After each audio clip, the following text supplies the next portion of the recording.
profoundly unjust, profoundly unlawful, and intended for political reasons, just to bring Trump a mess, notwithstanding the people that will be killed and the money that will be spent.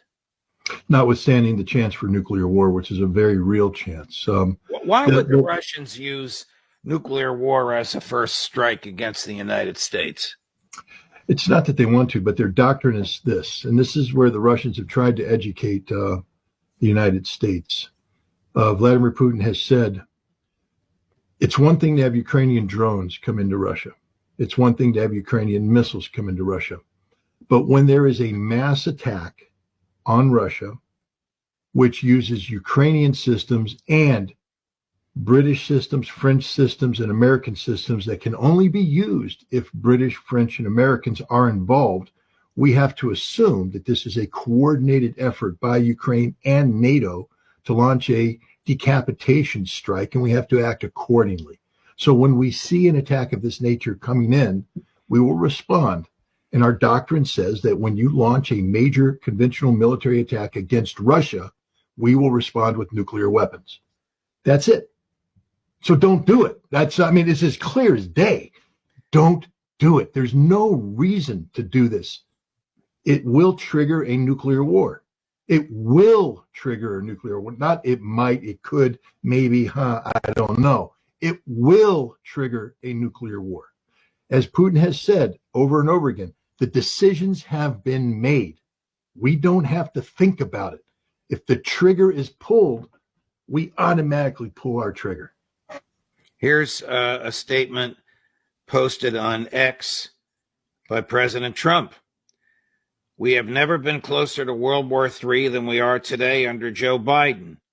A global conflict between nuclear armed powers would mean death and destruction on a scale unmatched in human history. It would be nuclear Armageddon. Nothing is more important than avoiding that nightmare. We will avoid, but we need new leadership every day. This proxy battle in Ukraine continues. We risk global war. We must be absolutely clear that our objective is to have an immediate and total cessation. For some reason I can't get all of this up. An immediate and total cessation of hostilities. All shooting has to stop. This is the central issue.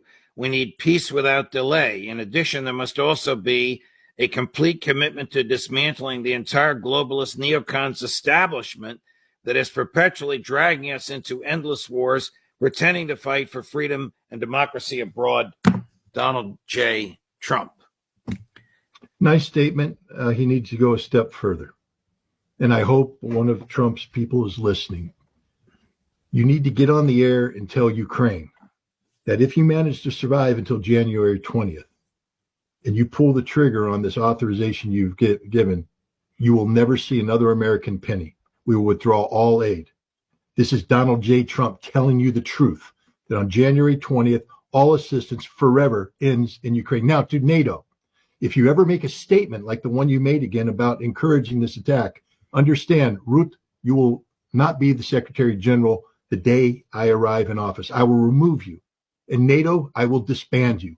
I cannot allow you to dictate the outcome of American national security interests and the security of the American people. It isn't going to happen. Then he needs to tell the French and the British that if they want to proceed in allowing Scalp and Storm Shadow missiles to be used, they're on their own. There is no Article 5 protection. That if they attack Russia, then they will be held to account by Russia, and America and NATO will not do a damn thing about it. There has to be consequences for these foreigners putting American security on the line. The life of every American citizen right now is at stake because of the absolutely abysmal policy of Biden being encouraged by the French, the British, NATO, and the Ukrainians. These are not the friends of America. They are the enemies of America because they're the only ones right now actively conspiring to destroy America. Donald Trump is not the president right now, but he is going to be president. And he needs to let them know there will be consequences for their actions, that they cannot act on Joe Biden's instructions. They must understand there's a new sheriff in town, and they better be calling up this new sheriff and lining up behind this new sheriff, or else on January 20th, there will be hell to pay. This is what he needs to do. Now, people will scream Logan Act. It's unprosecutable. They aren't